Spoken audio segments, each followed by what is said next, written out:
আসসালামু আলাইকুম, শুভেচ্ছা সহ আমন্ত্রণ চ্যানেল আই সংবাদে। সংবাদে আপনাদের সাথে আছি আমরা দুজন, আমি নবনীতা আর আমি সাইদুর রহমান। এখন সবার আগে শুনুন যথারীতি সিটিসেল সংবাদ শিরোনাম। সাগররুনি হত্যা তদন্তে এটিএন বাংলায় র্যাব, মাহফুজুর রহমানের সঙ্গে তদন্তকারীদের প্রশ্ন উত্তর। শেয়ার বাজার বিনিয়োগকারীদের অভিনব ধর্মঘট, পরিচালকদের শেয়ার রাখার বাধ্যবাধকতা বহাল।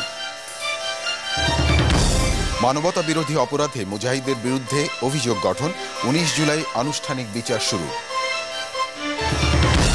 অরাজনৈতিক অসাংবিধানিক ত্রিশক্তিকে বিএনপি ঘোষণা। পাকিস্তানে প্রস্তাবিত প্রধানমন্ত্রীর বিরুদ্ধে গ্রেফতারি পরোয়ানা, জারদারির নতুন প্রার্থী পারভেজ আশরাফ। এবং হারারেতে অবশেষে হারের বৃত্তের বাইরে বাংলাদেশ, জিম্বাবুয়ের বিপক্ষে 6 উইকেটের জয়।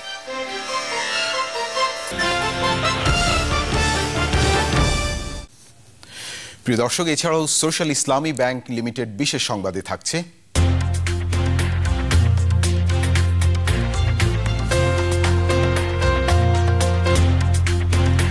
সনাতন ধর্মাবলম্বীদের ঐতিহ্যবাহী রথযাত্রার খবর। ধন্যবাদ প্রিয় দর্শক আমাদের সাথে যোগ দেওয়ার জন্য। এতক্ষণ সংবাদ শিরোনাম শুনলেন, চলুন যাওয়া যাক পুরো সংবাদে। সাংবাদিক দম্পতি সাগররুনি হত্যা মামলা তদন্তে এটিএন বাংলা অফিস পরিদর্শন করেছে র্যাব।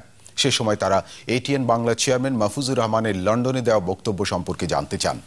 তদন্তকারীরা সাগররুনির ছেলে মেঘের প্রথম সাক্ষাৎকারের ভিডিও ক্যাসেটও সংগ্রহ করেছেন। আরও দেখুন ওবায়দুল রশিদের রিপোর্টে। সাগর সরোয়ার এবং মেহেরুন রুনি হত্যাকাণ্ডে 4 মাস পেরিয়ে গেলেও খুনিরা এখনও ধরাছোঁয়ার বাইরে।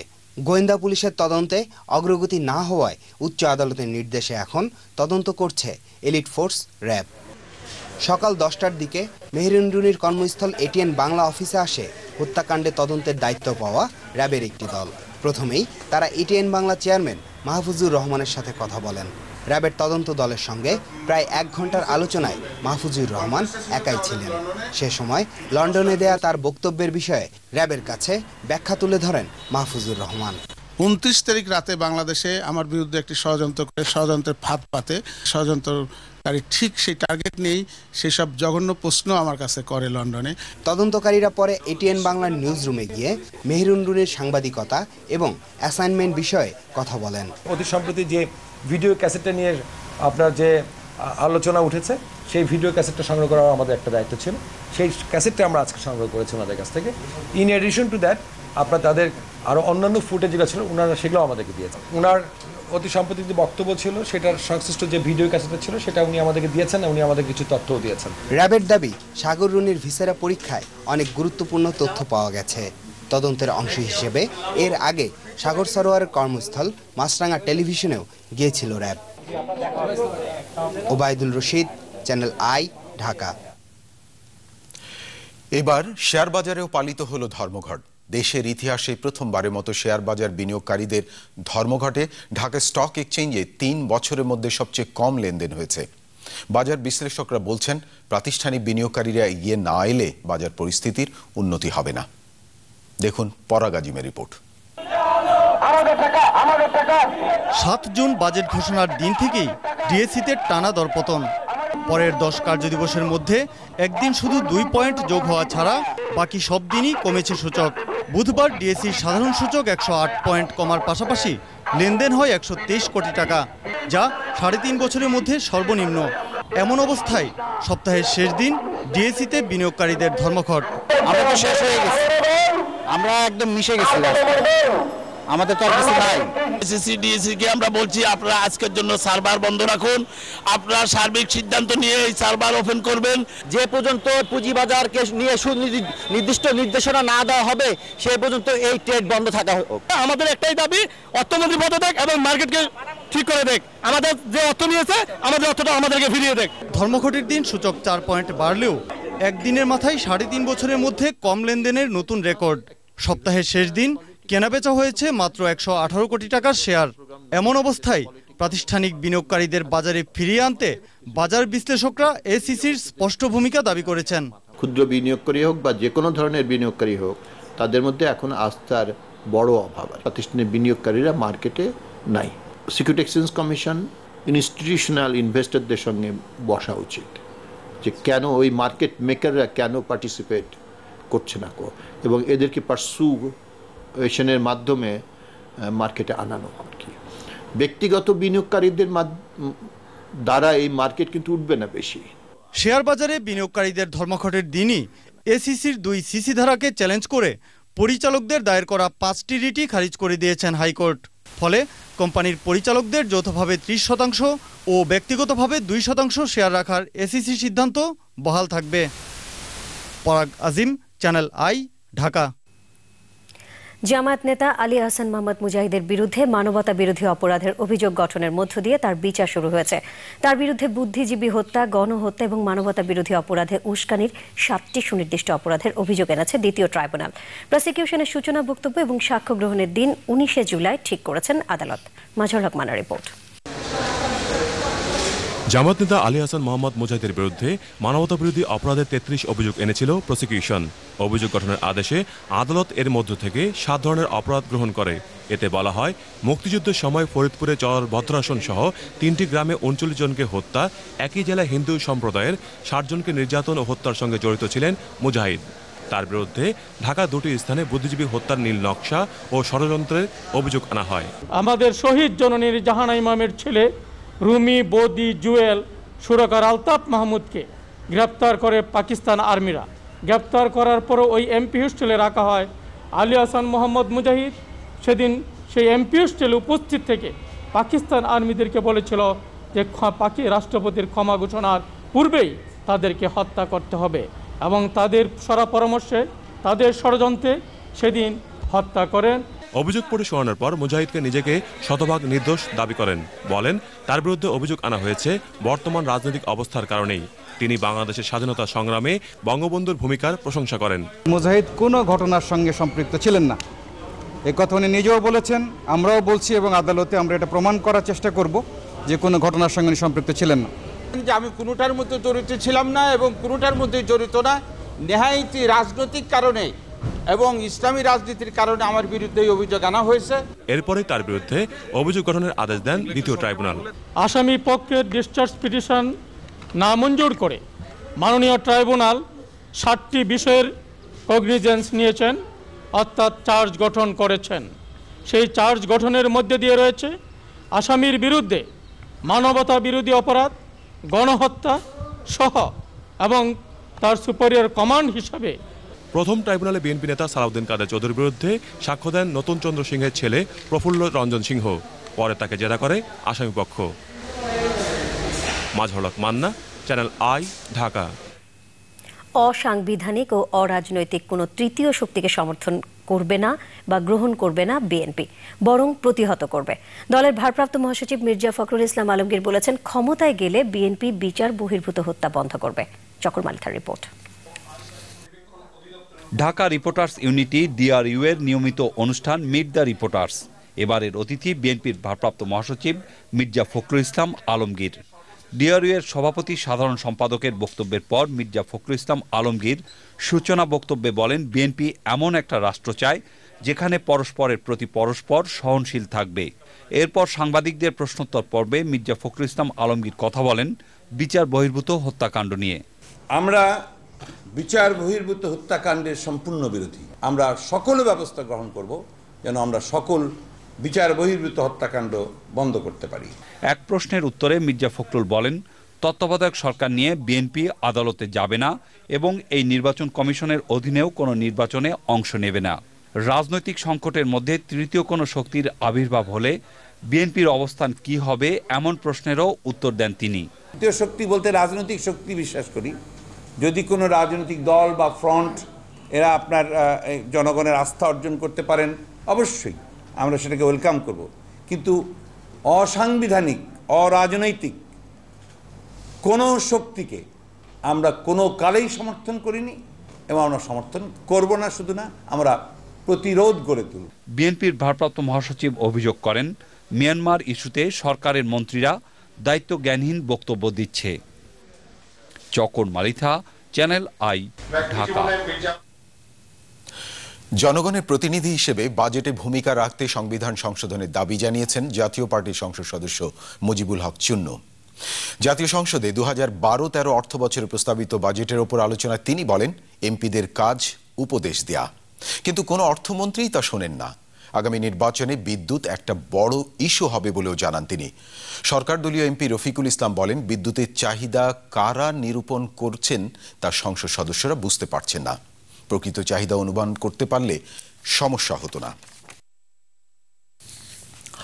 প্রধানমন্ত্রী শেখ হাসিনা বলেছেন, দেশের খেলাধুলার মান উন্নয়নে সব ধরনের সহযোগিতা করছে সরকার। প্রধানমন্ত্রী কার্যালয়ে বাংলাদেশ ফুটবল ফেডারেশনের নবনির্বাচিত কার্যনির্বাহী কমিটির সদস্যরা দেখা করতে গেলে ফুটবলকে আরও এগিয়ে নেওয়ার আহ্বান জানান প্রধানমন্ত্রী। ফেডারেশন নবনির্বাচিত কর্মকর্তারা ফুটবলকে দেশব্যাপী ছড়িয়ে দিতে প্রধানমন্ত্রী শেখ হাসিনাকে ফেডারেশনের পরিকল্পনার কথা জানান।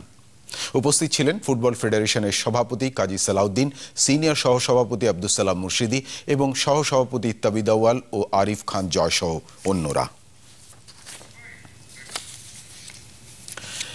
জামিন অযোগ্য মামলায় গ্রেফতারি পরোয়ানা মাথায় নিয়েই পাকিস্তানের পরবর্তী প্রধানমন্ত্রী হতে মনোনয়নপত্র জমা দিয়েছেন সিনিয়র পিপিপি নেতা মাহদুম শাহাবুদ্দিন। তার সঙ্গে আরও 4 জন মনোনয়নপত্র জমা দিয়েছেন। শুক্রবার পার্লামেন্টে ভোটাভুটিতে ঠিক হবে কে হবেন পাকিস্তানের পরবর্তী সরকার প্রধান। অপূর্ব স্ট্যানলি গোমেজের রিপোর্টটি দেখুন। প্রেসিডেন্ট আসিফ আলী জারদারি সহ বিভিন্ন ব্যক্তির দুর্নীতির মামলা পুনরুজ্জীবিত না করে আদালত অবমাননার মামলায় শাস্তি পাওয়ার পর প্রধানমন্ত্রীর পদ হারান ইউসুফ রাজা গিলানি। পাকিস্তানের প্রধানমন্ত্রী হবার দৌড়ে এখন পর্যন্ত ক্ষমতাসীন পিপিপির মখদুম শাহাবুদ্দিন, রাজা পারভেজ আশরাফ ও কামার জামান কায়রা এবং নওয়াজ শরীফের মুসলিম লীগ ও জমিয়ত উলেমা ই ইসলামের পক্ষ থেকে একজন করে মনোনয়নপত্র জমা দিয়েছেন। প্রেসিডেন্ট আসিফ আলী জারদারির প্রিয় পাত্র হিসেবে পরিচিত মখদুমের প্রতি দলটির সমর্থন গেলেও আদালতের নির্দেশে অনিশ্চিত মখদুমের ভবিষ্যৎ। রাওয়ালপিন্ডির একটি মাদক বিরোধী আদালত জামিন অযোগ্য গ্রেফতারি পরোয়ানা জারি করেছেন মখদুম এবং গিলানি পুত্র আলী মুসা গিলানির বিরুদ্ধে। অভিযোগ, পাকিস্তানের স্বাস্থ্য মন্ত্রণালয়ের দায়িত্বে থাকার সময় অবৈধ ওষুধ আমদানি করেছিলেন মখদুম। 8 মাসের মধ্যে পাকিস্তানের সাধারণ নির্বাচন হওয়ার কথা রয়েছে। এর আগে আদালতের নির্দেশে ওলটপালট দেশটির রাজনীতিতে পরবর্তী প্রধানমন্ত্রী নির্বাচন করতে অধিবেশন ডেকেছেন প্রেসিডেন্ট আসিফ আলী জারদারি। এরপর নতুন প্রধানমন্ত্রীকে পার্লামেন্টে আস্থা ভোটেরও মুখোমুখি হতে হবে। অপূর্ব স্ট্যানলি গমেজ, চ্যানেল আই। এবারে Electromart T20 cricket update.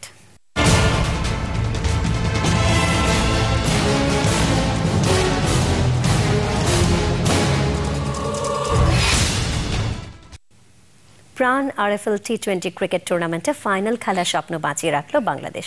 Harare sports club মাঠে ফিরতি লেগে জিম্বাবুয়ের বিপক্ষে 6 উইকেটে জয় পেয়েছে টাইগাররা। হিসেবে বোলিংয়ে ম্যাচ সেরা হয়েছেন মাশরাফি। সাইদুর রহমান শামীমের রিপোর্ট। টাইগারদের জন্য মাচা মরার লড়াই, কিন্তু বাংলাদেশের পর সাউথ আফ্রিকা পদে অনুপ্রাণিত জিম্বাবুয়ে শুরু থেকেই আক্রমণাত্মক। সিবান্দা ফিরলেও বিধ্বংসী মাসাকাজ্জা ও অধিনায়ক টেইলর 13 বলে 2 ছক্কায় 27 করে টেইলর বিদায় নিলেও টাইগারদের বিপক্ষে মাসাকাজ্জার টানার দ্বিতীয় 50। শেষ দিকে মাশরাফিদের নিয়ন্ত্রিত বোলিংয়ে জিম্বাবুয়ে থামল 149-এ। চ্যালেঞ্জিং হলেও টার্গেট বিশাল নয়।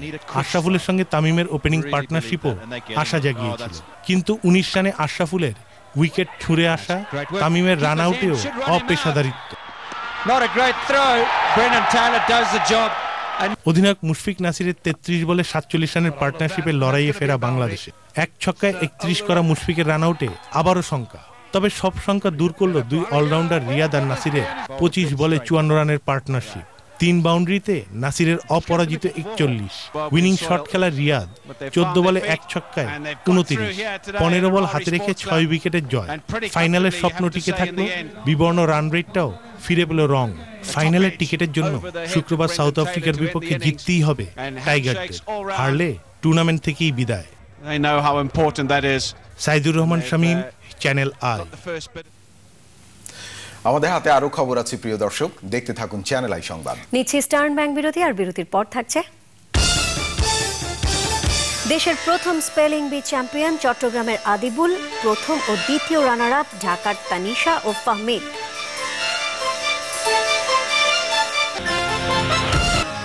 বিরতির পর ফিরে এলাম চ্যানেল আই সংবাদে আরো সংবাদ নিয়ে। প্রিয় দর্শক, আমরা দুজন আপনাদেরকে আরেকবার স্বাগত জানাচ্ছি। 1 লাখ প্রতিযোগীকে পেছনে ফেলে প্রথমবারের মতো দেশের সেরা স্পেলার হয়েছেন চট্টগ্রামে আদিবুল হক। ইংরেজি শব্দের বানানের এই প্রতিযোগিতার গ্র্যান্ড ফিনালেতে বক্তারা বলেন, বাংলা গর্বের মাতৃভাষা, তবে বিশ্ব প্রতিযোগিতার যোগ্যতা প্রমাণে ইংরেজি জানতে হবে। দেখুন মাসুর শাকিলের রিপোর্ট।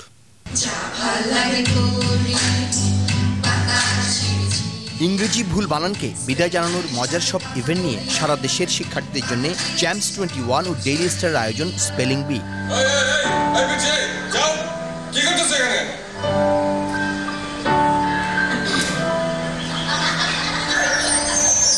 শুরু হয় 1 লাখ শিক্ষার্থী নিয়ে। বিভাগীয় পর্যায়ের পর টেলিভিশন পর্ব। STUPENDOUS Stupendous. Yes, that is correct. মজা আর উত্তেজনার প্রতিযোগিতায় আরও ধাপ পেরিয়ে সেখানে সেরা 6। রাজধানীর জাতীয় জাদুঘরে গ্র্যান্ড ফিনালের জমকালো আয়োজন। আয়োজকরা বললেন, স্পেলিং বি নিয়ে শিক্ষার্থী এবং অভিভাবকদের উৎসাহে অভিভূত তারা। আমাদের বিশ্বে স্থান করতে হলে বিশ্বের যে সবচেয়ে প্রচলিত ভাষা অর্থাৎ ইংরেজি ভাষা, তার উপরে আমাদের দক্ষতা আরো অনেক অনেক বৃদ্ধি করতে হবে। প্রায় 1 লক্ষ স্টুডেন্টস পার্টিসিপেট করে। My honest confess It is to some extent beyond our expectation. টেলিভিশনে প্রচার হওয়া প্রতিটি পর্বেই চ্যানেল আই এর সঙ্গে থেকেছেন বিশ্বের কোটি দর্শক। আমরা কখনোই বলছি না যে এটির মাধ্যমে বাংলাদেশের সব তরুণ প্রজন্মকে ইংরেজির জাহাজ বানিয়ে দেব। এটি একটা চর্চা। আজকের এই প্রজন্ম যারা এগিয়ে আসছে, আমাদের দেশকে সামনে নিয়ে যাবে, তাদেরকে আগাম মোবারকবাদ দিচ্ছি। স্পেলিং এর চূড়ান্ত লড়াইয়ে কঠিন কঠিন সব ইংরেজি শব্দ নিয়ে spelling, spelling hive, spelling ring পর্বে দারুণ উত্তেজনায় 6 ফাইনালিস্ট। সবচেয়ে বেশি শব্দের সঠিক বানান করে champion Chittagong cantonment school and কলেজের Adib. I've been building towards this for around 2 or 3 months and it feels better than I thought it would. প্রথম ও দ্বিতীয় রানার আপ ঢাকার ফাহমিদ খান এবং তানিশা। চ্যাম্পিয়ন হয়ে আদিব জিতেছেন ট্রফি, 5 লাখ টাকার শিক্ষা বীমা এবং অভিভাবক সহ ঢাকা ওয়াশিংটন ঢাকা ট্যুর। শিক্ষার্থীদের প্রিয় এই আয়োজন চালিয়ে যাওয়ার প্রতিশ্রুতি আয়োজকদের। মাসুর শাকিল, চ্যানেল আই, ঢাকা। প্রিয় দর্শক, এবারে অগ্রণী ইন্স্যুরেন্স কোম্পানি লিমিটেড চট্টগ্রাম সংবাদ।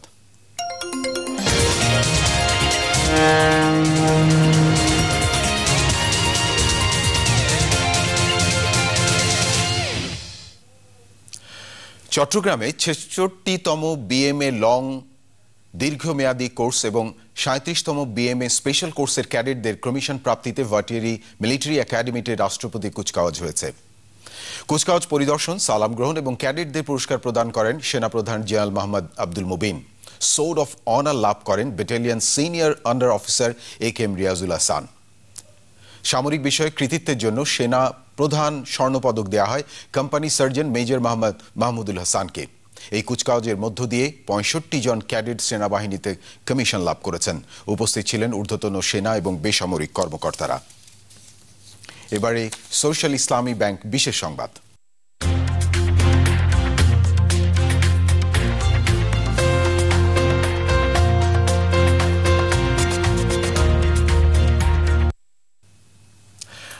আষাঢ়ের শুক্লা দ্বিতীয়া তিথিতে জগন্নাথ দেবের বৃন্দাবন যাত্রা স্মরণে ঐতিহ্যবাহী রথযাত্রা করেছে সনাতন ধর্মাবলম্বীরা।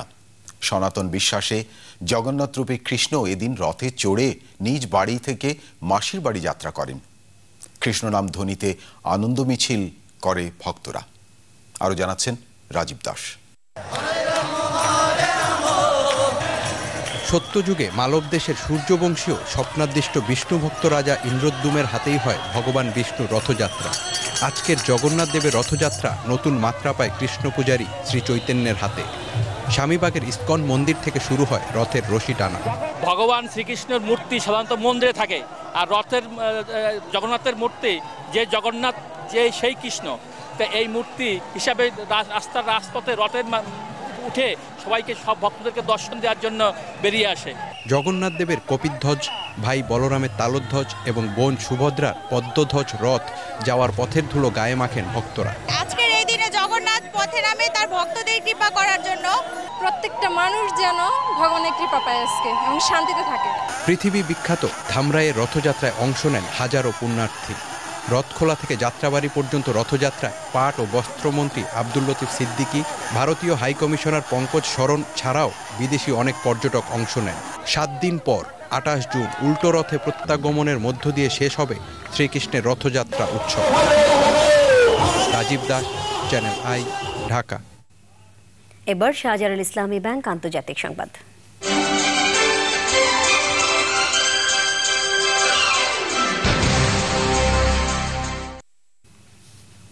2 যুগ পর প্রথমবারের মতো ইংল্যান্ড সফরে গিয়ে ব্রিটিশ পার্লামেন্টে ভাষণ দেবেন মিয়ানমারের গণতন্ত্রপন্থী নেত্রী অং সান সুচি। নোবেল বিজয়ী নেত্রীর জন্য সময় রাখা হয়েছে 1 ঘন্টা। ডিউক এবং duchess of Cornwall, Prince Charles এবং ক্যামিলিয়ার সঙ্গেও সাক্ষাৎ করেছেন সুচি।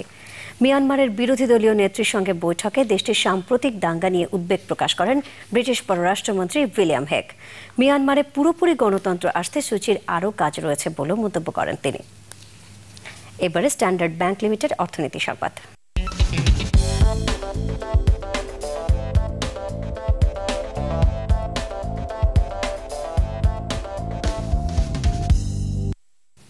রপ্তানি ক্ষেত্রে উৎসে কর শতকরা 1.2 এর পরিবর্তে 0.6 করার প্রস্তাব করেছেন ব্যবসায়ীরা।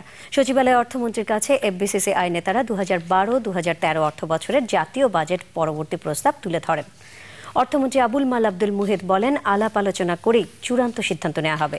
দেশে পুরাতন গাড়ি আমদানিও সরকার নিরুৎসাহিত করতে চায় বলে জানান অর্থমন্ত্রী। এবারে পূবালী ব্যাংক লিমিটেড কৃষি সংবাদ।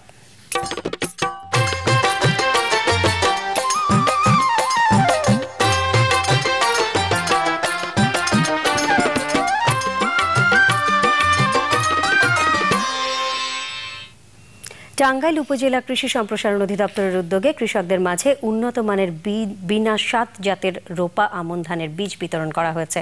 উপজেলা পরিষদ মিলনায়তনে আয়োজিত অনুষ্ঠানে প্রধান অতিথি ছিলেন সদর উপজেলা চেয়ারম্যান অ্যাডভোকেট আব্দুর রশিদ লেবু। অনুষ্ঠানে জেলার 560 জন কৃষককে 5 কেজি করে বিনা সাত জাতের রোপা আমন ধানের বীজ দেওয়া হয়।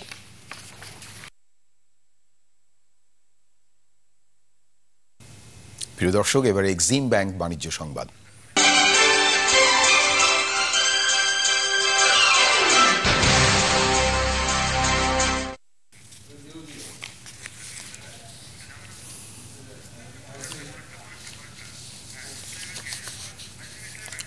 আইসিবি ইসলামী ব্যাংক।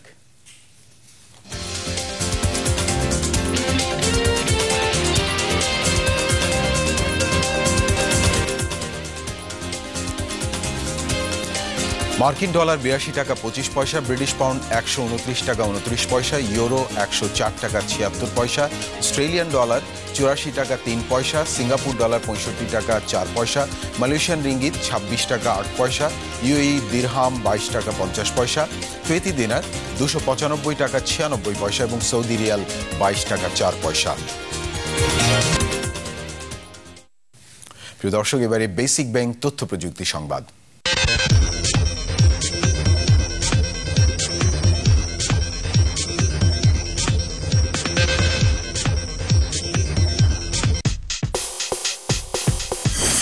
উইন্ডোজ ফোন 8 নামে স্মার্টফোনের নতুন অপারেটিং সিস্টেম বাজারে ছাড়ার ঘোষণা দিয়েছে মাইক্রোসফট। মাইক্রোসফট 8-এর সঙ্গে এই অপারেটিং সিস্টেমটিও উন্মুক্ত করা হবে। পেটেন্ট মামলায় স্যামসাংকে ক্ষতিপূরণ দেবে অ্যাপল। নেদারল্যান্ডসের একটি আদালত এ নির্দেশ দিয়েছে। অ্যাপলের আইফোন এবং আইপড বিক্রির উপর ভিত্তি করে ক্ষতিপূরণের টাকা নির্ধারিত হবে। ভাইরাস ফ্লেমের নির্মাতা হিসেবে যুক্তরাষ্ট্র এবং ইসরায়েলকে দায়ী করে প্রতিবেদন প্রকাশ করেছে ওয়াশিংটন পোস্ট পত্রিকা। এতে যুক্তরাষ্ট্রের জাতীয় নিরাপত্তা সংস্থা এনএসএ, সিআইএ এবং ইসরায়েলের সামরিক বাহিনী এই প্রকল্পে সহযোগিতা দিয়েছে উল্লেখ করা হয়। প্রিয় দর্শক, আপনারা আছেন চ্যানেল আই সঙ্গে। নিচে বিরতির পর ফিরে এলাম চ্যানেল আই সংবাদে। যাচ্ছি পরের সংবাদগুলোতে। কৃষি ও গ্রামীণ জনপদের উন্নয়নে চ্যানেল আয়ের কার্যক্রম দেখে অভিভূত বাংলাদেশ সফরে আসা যুক্তরাষ্ট্রের 8 তরুণ উদ্যোক্তা। চ্যানেল আই কার্যালয় পরিদর্শন করে তারা বলেন, চ্যানেল আই টেলিভিশনকে গ্রামের মানুষের কাছে পৌঁছে দিয়েছে। বাংলাদেশের অগ্রগতি দেখেও মুগ্ধ তারা। মাসুর শাকিলের রিপোর্ট। যুক্তরাষ্ট্রের 8 তরুণ উদ্যোক্তা বাংলাদেশ সফরের শেষ দিনে পরিদর্শনের জন্য বেছে নেন বাংলাদেশের প্রথম বেসরকারি ডিজিটাল টেলিভিশন চ্যানেল চ্যানেল আইকে। তাদের স্বাগত জানান চ্যানেল আইয়ের পরিচালক ও বার্তা প্রধান শাইখ সিরাজ। চ্যানেল আইয়ের এক যুগের পথ চলার প্রামাণ্যচিত্র দেখেন মার্কিন উদ্যোক্তারা। Then I was impressed by the channel, and today I was again impressed by what you do here, what you're achieving, the way that you're growing, and just in general by what we see here. ঘুরে দেখেন studio সহ channel আইয়ের বিভিন্ন বিভাগ। বিশাল পরিসরে কার্যক্রম দেখে প্রশংসা করেন তারা। I think the work that you do in terms of agriculture is very important because it's a very important focus of your country's economy, obviously. The fact that that such a large number of people watch those programs. মার্কিন পররাষ্ট্র মন্ত্রণালয়ের উদ্যোক্তা বিনিময় কার্যক্রমের আওতায় বাংলাদেশ সফরে আসা উদ্যোক্তা দলের সাথে চ্যানেল আইয়ের কার্যালয়ে ছিলেন ব্র্যাক ইউনিভার্সিটির স্কুল অফ বিজনেসের ডিন মামুন রশিদ।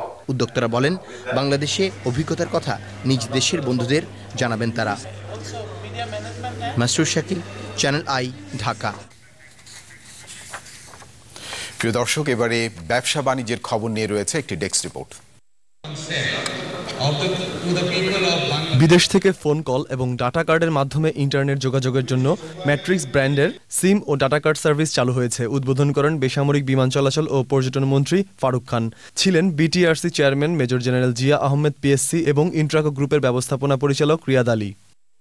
রাজধানীর আশিয়ান সিটিতে কার্যক্রম শুরু করেছে আশিয়ান হাসপাতাল। উদ্বোধন করেন গ্রুপের ব্যবস্থাপনা পরিচালকের মা রোকেয়া বেগম। উপস্থিত ছিলেন ব্যবস্থাপনা পরিচালক নজরুল ইসলাম ভূঁইয়া এবং উপব্যবস্থাপনা পরিচালক সাইফুল ইসলাম ভূঁইয়া। রূপচাঁদা সরিষার তেল এর আয়োজনে আচার প্রতিযোগিতায় বিজয়ী হয়েছেন ফেনীর মোসাম্মদ জেবুন্নেসা আলম, ঢাকার জেনিফার মাহমুদ ঋতু এবং আফরোজার রহমান নিপা। পুরস্কার প্রদানে উপস্থিত ছিলেন অধ্যাপিকা আসমা আব্বাসী এবং বাংলাদেশ এডিবল অয়েলের head of sales and marketing Shoaib Mohammad Asaduzzaman. ঝিনাইদহের কালীগঞ্জে ইসলামী ব্যাংকের ১৭৩তম এটিএম বুথ চালু হয়েছে। উদ্বোধন করেন ইসলামী ব্যাংকের খুলনা জোনাল হেড ওবায়দুল হক। বক্তৃতা করেন ব্যাংকের কালীগঞ্জ শাখা ব্যবস্থাপক মাহমুদ হাসান। নারী উদ্যোক্তা উন্নয়ন বিষয়ে অ্যাডভোকেসি কর্মশালা হয়েছে কক্সবাজারে। Bangladesh women chamber of commerce and ইন্ডাস্ট্রির এ আয়োজনে ছিলেন চেম্বার সভাপতি সেলিমা আহমদ এবং অন্যরা। নারায়ণগঞ্জের সিদ্ধিরগঞ্জের জালকুড়িতে জনতা ব্যাংকের ৮৮১তম শাখা চালু হয়েছে। উদ্বোধন করেন নারায়ণগঞ্জ সিটি কর্পোরেশনের মেয়র ডাক্তার সেলিনা হায়াত আইভি। ছিলেন আবদুল্লাহ আল কায়সার এমপি এবং ব্যাংকের ঢাকা দক্ষিণ বিভাগীয় কার্যালয়ের মহাব্যবস্থাপক মহসিন মিয়া। হোমল্যান্ড লাইফ ইন্স্যুরেন্সের ৭৫তম পর্ষদ সভা হয়েছে কোম্পানির প্রধান কার্যালয়ে। সভাপতিত্ব করেন প্রতিষ্ঠানের চেয়ারম্যান অবসরপ্রাপ্ত মেজর মোহাম্মদ জাহাঙ্গীর। বনফুল গ্রুপের চট্টগ্রাম অঞ্চলের বার্ষিক পরিবেশক সম্মেলন হয়েছে। বক্তৃতা করেন গ্রুপের চেয়ারম্যান এম এ মোতালেব, নির্বাহী পরিচালক মোহাম্মদ শহীদুল ইসলাম এবং পরিচালক M A Shakkur. Central desk, channel I. বেসরকারি টিভি চ্যানেল ৭১ আনুষ্ঠানিকভাবে যাত্রা শুরু করেছে। বঙ্গবন্ধু আন্তর্জাতিক সম্মেলন কেন্দ্রে এইচডি প্রযুক্তিভিত্তিক চ্যানেলটি উদ্বোধন করেন জনযোদ্ধা তারামন বিবি এবং ভাষা সৈনিক আহমেদ রফিক। বক্তৃতা করেন পরিকল্পনা মন্ত্রী এয়ার ভাইস মার্শাল অবসরপ্রাপ্ত এ কে খন্দকার, চ্যানেলটির প্রধান সম্পাদক ও ব্যবস্থাপনা পরিচালক মোজাম্মেল বাবু এবং অন্যরা।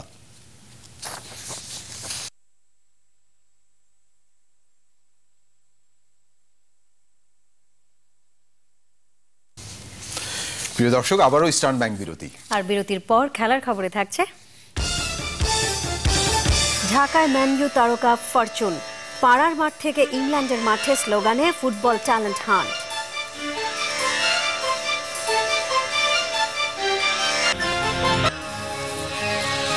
প্রিয় দর্শক, সবশেষ খবরগুলো নিয়ে আবারও ফিরে এলাম চ্যানেল আই সংবাদে। যাচ্ছি পরের সংবাদগুলোতে। ৩০তম বিসিএস আনসার অফিসারদের ১৫ মাসের মৌলিক প্রশিক্ষণ শুরু হয়েছে। শফিপুর আনসার ভিডিপি একাডেমিতে কোর্স উদ্বোধন করেন ঢাকা বিশ্ববিদ্যালয়ের উপাচার্য অধ্যাপক ডক্টর আ মশা আরেফিন সিদ্দিক। উপস্থিত ছিলেন আনসার ভিডিপির মহাপরিচালক মেজর জেনারেল মোহাম্মদ জাহিদুর রহমান এবং অন্যরা।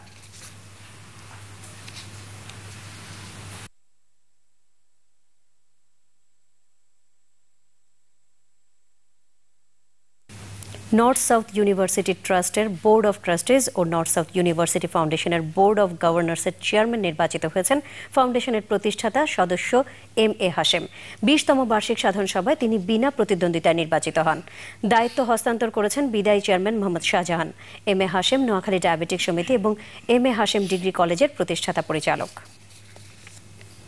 যশোর কেবল প্রাইভেট লিমিটেডের বার্ষিক সাধারণ সভা হয়েছে সাতক্ষীরায়। সভাপতিত্ব করেন যশোর সিটি কেবল প্রাইভেট লিমিটেডের চেয়ারম্যান আফজালুল করিম রানু। উপস্থিত ছিলেন যশোর সিটি কেবলের এমডি কাজী রনো। অনুষ্ঠানে নতুন কার্যকরী কমিটি গঠন করা হয়। উপস্থিত ছিলেন 40টি জেলার কেবল অপারেটর প্রতিনিধি, পে চ্যানেলের প্রতিনিধি এবং সংশ্লিষ্ট কর্মকর্তারা।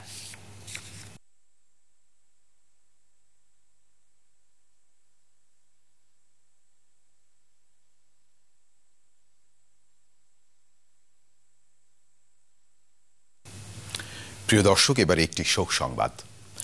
জন্মদিনে ইন্তেকাল করলেন বিশিষ্ট চলচ্চিত্র পরিচালক ইয়ার খান। ইন্না লিল্লাহি ওয়া ইন্না ইলাইহি রাজিউন। সকালে উত্তরার একটি বেসরকারি হাসপাতালে শেষ নিঃশ্বাস ত্যাগ করেন 78 বছর বয়সী বরেণ্য এই চিত্র পরিচালক। শনিবার হাসপাতালে ভর্তি করার পর থেকে লাইফ সাপোর্টে ছিলেন পরিচালক ইয়ার খান। তার পরিচালিত সময় কথা বলে, ইয়ে করে বিয়ে, চেনা অচেনা সহ 26টি চলচ্চিত্র সুনাম কুড়িয়েছে চলচ্চিত্র অঙ্গনে। স্বীকৃতি হিসেবে ফজলুল হক স্মৃতি পুরস্কার সহ বেশ কয়েকটি পুরস্কার পেয়েছেন তিনি। বাদজহর উত্তরা 12 নম্বর সেক্টরে প্রথম জানাজার পর বিকেল 3টায় এফডিসিতে দ্বিতীয় জানাজা অনুষ্ঠিত হয়। আজিমপুরে তৃতীয় জানাজা শেষে আজিমপুর কবরস্থানে মায়ের কবরের পাশে চিরনিদ্রায় শায়িত হন ইয়ার খান। এবারে গ্রামীণ ফোন খেলার খবর।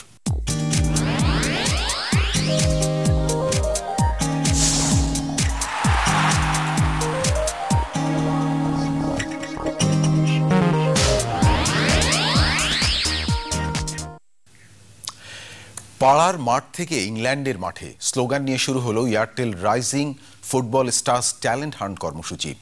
এর অংশ হিসেবে ম্যানচেস্টার ইউনাইটেড তারকা কুইন্টন ফরচুন সকালে সেন্ট জোসেফ হাই স্কুলে খুদে শিক্ষার্থীদের সঙ্গে প্রীতি ম্যাচে অংশ নেন।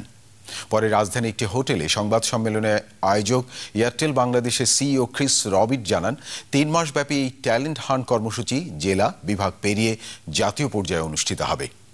সেখান থেকে 12 জন ফুটবলার ম্যানচেস্টার ইউনাইটেডের ওল্ড ট্রাফোর্ডে 1 সপ্তাহ অনুশীলনের সুযোগ পাবে। অনুষ্ঠানে উপস্থিত ছিলেন প্রাথমিক ও গণশিক্ষা সচিব নিয়াজউদ্দিন আহমেদ সহ অন্যরা।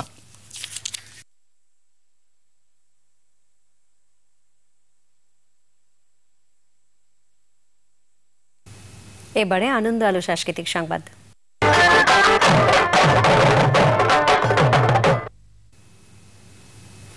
বাংলাদেশ শিল্পকলা একাডেমিতে 2 দিনের পার্বত্য সাংস্কৃতিক উৎসব ও মেলা শুরু হয়েছে। উদ্বোধন করেন সংস্কৃতি প্রতিমন্ত্রী প্রমোদ মানকেন। সভাপতিত্ব করেন রাঙামাটি পার্বত্য জেলা পরিষদ চেয়ারম্যান নিখিল কুমার চাকমা।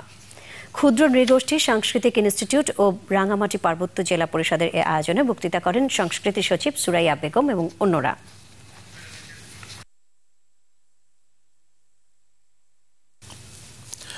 যুক্তরাষ্ট্রে আন্তর্জাতিক বাংলা উৎসব ও বইমেলায় সরকারি উদ্যোগে দেশের 12 সদস্যের প্রতিনিধি দল অংশ নেবে। শিল্পকলা একাডেমিতে প্রস্তুতি সভায় জানানো হয়, এ মাসের 29 থেকে 1 জুলাই পর্যন্ত উৎসবে ওই দলের নেতৃত্ব দেবেন সংস্কৃতি সচিব সুরাইয়া বেগম। সভায় ছিলেন ফাউন্ডেশনের প্রতিনিধি মোস্তফা জাহিদ খান এবং অন্যরা।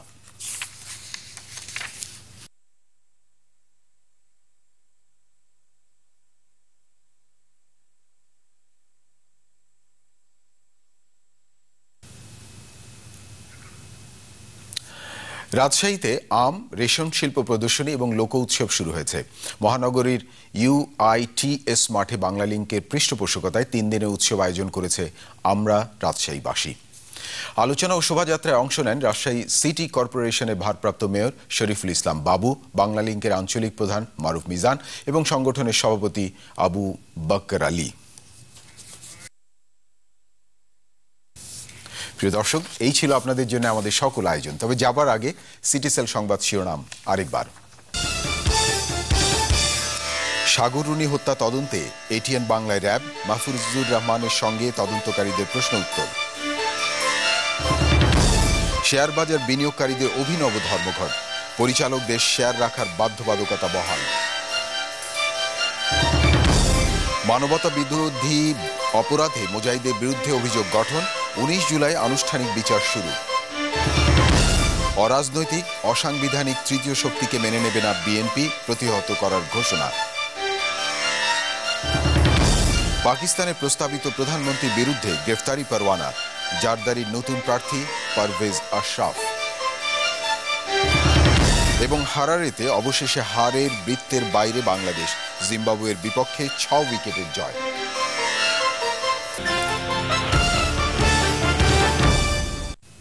প্রিয় দর্শক, চ্যানেলে সর্বশেষ সংবাদ জানতে যে কোনো মোবাইল অপারেটর থেকে ডায়াল করুন 2626 নম্বরে। এরই সাথে শেষ করছি এখনকার চ্যানেলে সংবাদ। এতক্ষণ আমাদের সাথে থাকার জন্য সবাইকে ধন্যবাদ। প্রিয় দর্শক, ভালো থাকবেন এবং ভালো রাখবেন সবাইকে।